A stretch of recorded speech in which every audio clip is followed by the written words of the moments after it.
natin guys. Ayan, may bunga na. Sabi nila guys, nakakain daw to ng na sariwa. So, try natin kumuha. Ayan, tingnan natin kung pwede siyang kainin. Oh, sorry. Wala. Wala.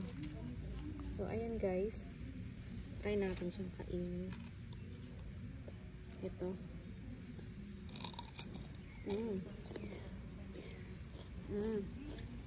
Ang sarap nga dyan guys. Parang siyang singkamas.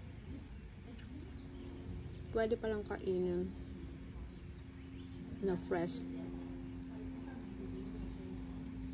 Parang singkamas lang guys ang lasa.